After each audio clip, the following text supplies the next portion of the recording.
Alright, so this bathroom is about 30 years old, and 30 years later, there's not a lot of damage on the outside portion. This is basically a 4x4 tile on the floor that's staggered, obviously, and the same on the backsplash and the tub face.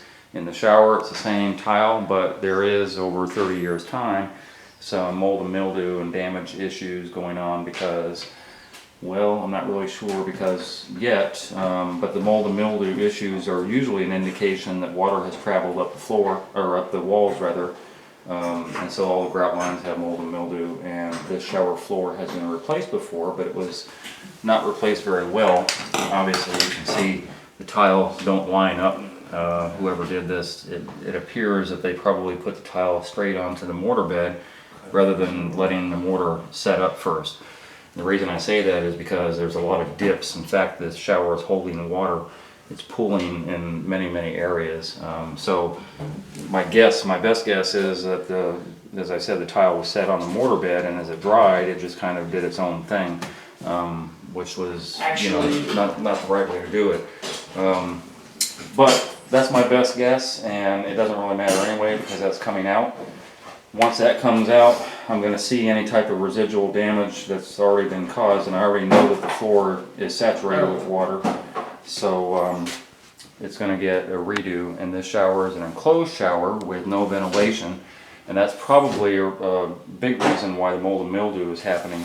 But we're going to change that. The shower fixture is now on this wall that leads over to the tub, and that shower fixture is going to be changed over through the floor and up to this side.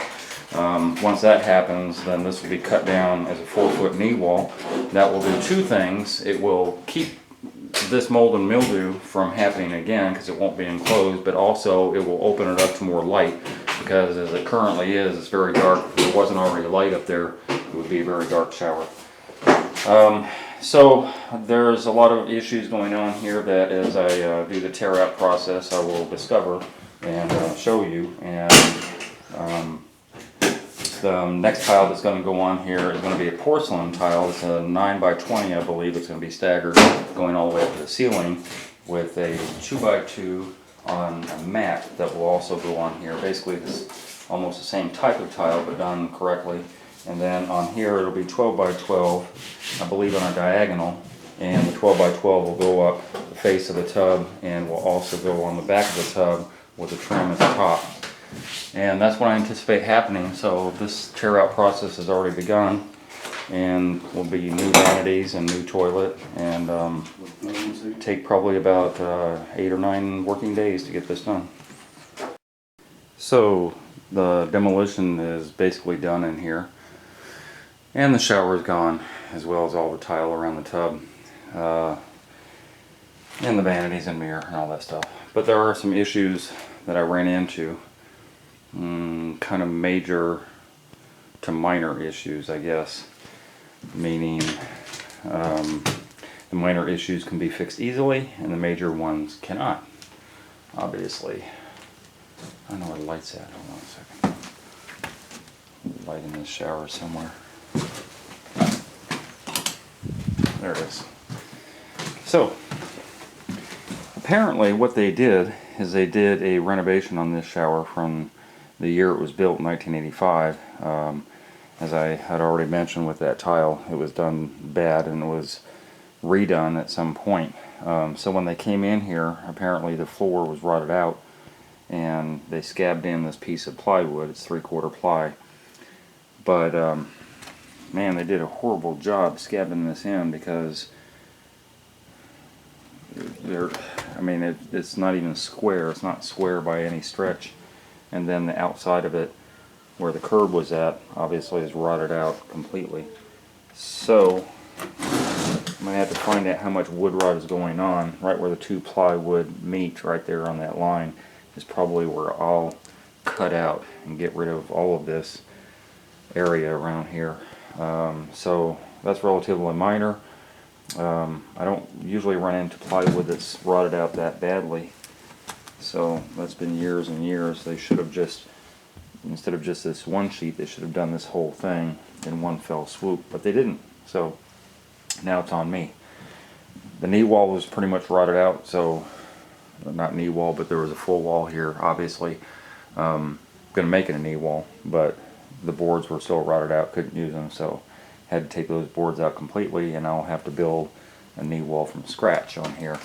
And then of course when I'm in here and taking care of all this, that's when this plumbing is going to get cut off down below floor level and then brought back up this wall here. So the shower head and fixture will be on this wall instead of the wall it was on. Anyway, the major issue is this tub. The way they built this deck was so raggedy that I'm at a loss for words. There's no real anchoring on this tub deck. There's no anchoring on it at all. Like, I can just barely move it with one hand.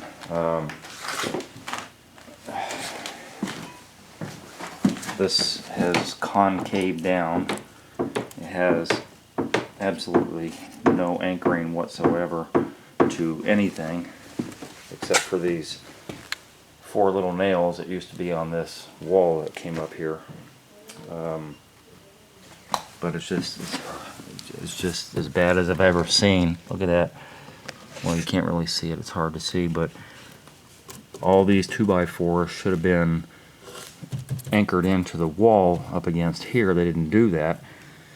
They just had a sheetrock type wall, and then they built the deck around it, and we're 3.5 inches from the outside of the wall. So in other words, it's not anchored to anything, this whole tub deck. Look at that, that's crazy. That's just so I think the only thing anchoring the tub to the deck is the tub itself. You can see where it's pulling away from the wall a good inch and a quarter or so down on that end, and then it's kind of flush up here. So this whole thing theoretically needs to be changed out and rebuilt. I mean, literally the tub should be extricated from here and the tub deck rebuilt. That's my view on it. Can it be saved? Yeah, it could possibly be saved, but that's not my call. That's the customer's call. This is not what I signed up for. I'm renovating the bathroom as far as everything that I tore out and then put back together again, with the exception of the shower, changing that stuff around a little bit. But this was not part of the plan. So I don't like surprises. I don't like surprising my customers, and I don't like being surprised, but I've never seen a tub deck put in so shoddy. So anyway, that's the major one. And then there's another minor one over here where the vanity was. I don't know what's going on there. It looks like the wood just fell through.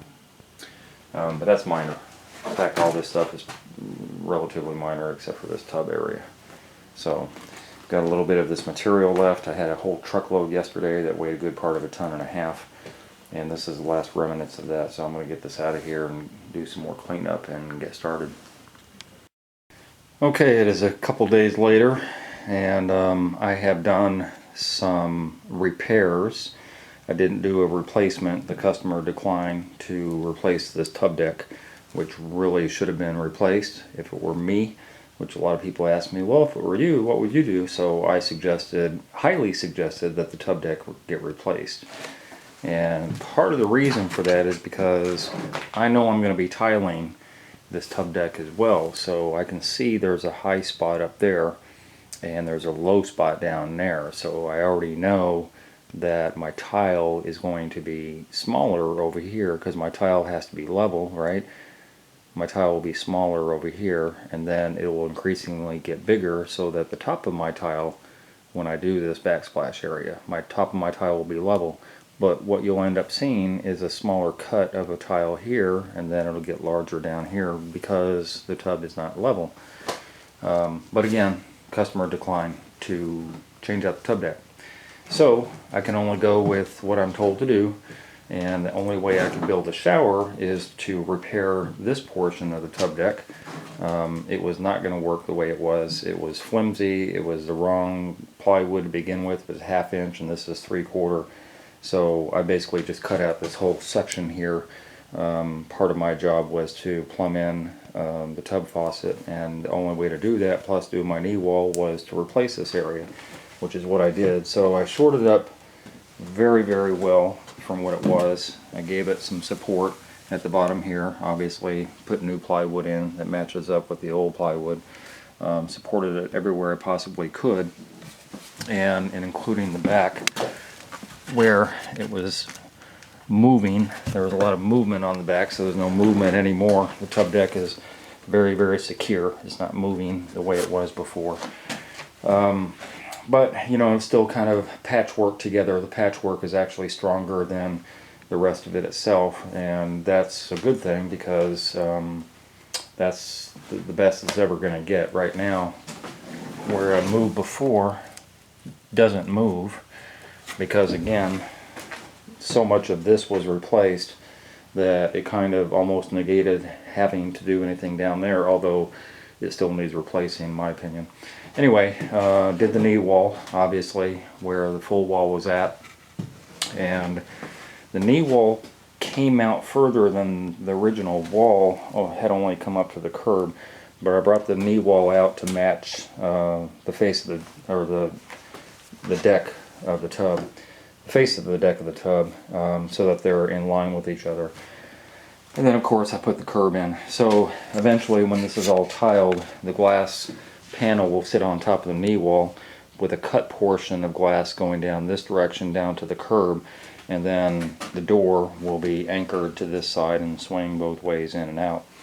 And then the rest of the knee wall, of course, will be outside of the shower, which is a little bit unusual, but it is what it is. I would normally bring it out flush with the rest, so increase the size of the shower, but you can't because there's a closet right here. So that's what the plan is. And then of course I replaced all the plywood that was in here previously, and took it up all the way up to the edge of the wall where it wasn't before, and came outside of where the knee wall was, where all the rotted wood was, and I came up all the way up to here. So what you're seeing now is thin set that I tapered out in order for the old plywood where it meets the new plywood to kind of form together, and eventually there'll be Durarock on top of all this floor before I tile. But all of this is brand new plywood, and it is a new drain as well, and centered. And then of course you saw where the shower fixture, faucet, whatever you want to call it, used to be right here. So I just went ahead and tapped into that way back here, and before I built all this up, and brought that plumbing all the way to this direction, and brought up the new fixture, plumbed that in, and the new shower head on this wall, same as I said I was going to do. This is an exterior wall, and because when I took out all this wall and all that stuff, I felt some air coming in from some of those boards that are out there. This house wasn't built the best it could have been, and because I felt that air coming through there, and the customer doesn't want to change out the insulation, which is, you know, I don't know why some people scrimp, but you know, the insulation would have been a good, you know, R22 or higher value in order to have proper insulation for these pipes. It doesn't really get that cold here in Georgia. We might have some freezing weather, but it's not consistent, so I'm not too concerned about the pipes freezing. But because I did feel that air, I went ahead, in addition to the old insulation, I went ahead and wrapped my pipes, which I don't normally do on a shower, but I wrapped them with this wraparound insulation as well, so that will defeat any type of freezing that goes on. And so this is basically prepped and ready to go, and of course I always scab in my 2x6s. If you watch any of my other videos, you see that I do that all the time. That's just for something to rest my shower pan up against. And so I'm ready to go with the process of pouring the pan. I have other videos about pouring the pan, so I'm not going to go into that. This video is just basically going through the process of redoing a bathroom, and specifically the shower, tub, floor, vanity area, which I'll show at the end of the video. So I'm going to go ahead and take this drain flange off and everything. I'll put my pan liner, wrap it around the curb, bring it up and around. I'll put my drain flange back on, and I will bring my mortar up here and I will pour my pan, get it nice and smooth, and it needs to dry overnight before I can move on. The next step is of course going to be the wall board that's going to sit on top of the pan, and I'll probably put some Durock down on the floor here while I'm waiting on all that to transform, and then of course, you know, put my Durock on top of the deck and my sheetrock on top of, or on the face of the tub. So that's where I'm at right now with this project. And again, as I said, this is day 5 from the very first tear out process until now. This is day 5. Okay, this bathroom is finally finished. We have the transition strip that actually matches the color of all the different fixtures and stuff in here. So this is a 12 by 12 diagonal, and it's diagonal throughout the whole bathroom. Got the toilet back in. I'm not doing the baseboard and I'm not doing the painting, so the floor is a little messy because the painters are doing all the prep. But this is all the tile that went in instead of that other ugly stuff that was on here. And this is the tub that was very ugly, and now it's very nice. As you recall, there were a lot of issues with the tub deck. It was put together very poorly, and the customer declined me redoing the tub deck. So I actually built the wall from scratch, and with that wall I also put another layer of wood. Well, I replaced the layer of wood that was on there and put a sturdier bracing up, and including some vertical 2x4s and all that stuff. So in essence, I kind of rebuilt this end because this is the end that I was concerned about the most, and it turned out fairly good. You can tell there's a little discrepancy with regard to height. I think this is a little higher and it slopes down like this because the tub deck wasn't that great. But by the time I put the Durock on and you know, the tile and all that stuff, then it's braced pretty well, but I still would have rather done it over. So anyway, it's the same, oh, not the same tile. This is a 9 by 20, I believe, and the 9 by 20 goes staggered. So it's staggered on the face of the tub, it's staggered on the back, and then we have the matching bull nose that wraps around the whole thing, and the matching bull nose on the knee wall, both sides, front and back of the knee wall, and of course going up the side of the shower here. And this is also the 9 by 20 that's on the shower wall, staggered again with the border, which are 2 pieces of rope and a little piece of trim that goes inside, obviously. This is not a niche that I built. This is a prefab niche, one of the first I've ever put in. I didn't like the process of putting it in for a lot of different reasons that I won't go into, but that's why the niche is so small. Usually I make them elongated, and the customer went and bought this and had me put it in, and so I don't like them for installation purposes, but also because they're very small. But it is what it is. So anyway, if you recall, this wall went all the way up to the ceiling before, so I took the entire wall down. This is where the plumbing side was, and I ended up taking the plumbing down through the floor and up to this wall so that I could put the shower head on this wall. And that all took place obviously before I did all this tile work and everything.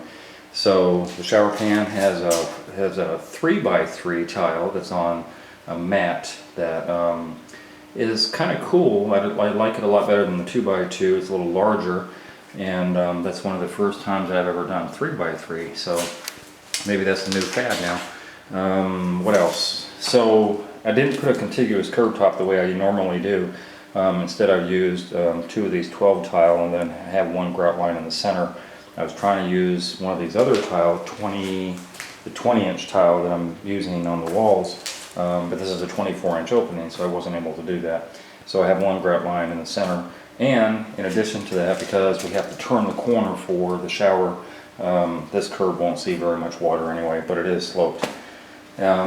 So, you know, it drains now, which it didn't before, and have a new shower fixture in here, and the border, and a little rainforest shower head, sort of. And that's about it. It's a 2-week job that took me to do all of this for a lot of different reasons. The complications that I ran into, both with doing the plumbing and putting that over onto that wall in addition to the plumbing for here on the tub deck. And of course the floor wasn't level either. This house was built in '85, but man, there were a lot of issues with this house. It's almost like it was built in the '60s or something. A lot of issues. So 2 weeks later, and this is a finished job, and I am out of here on to the next one. And customer is very pleased with it, so that pleases me too.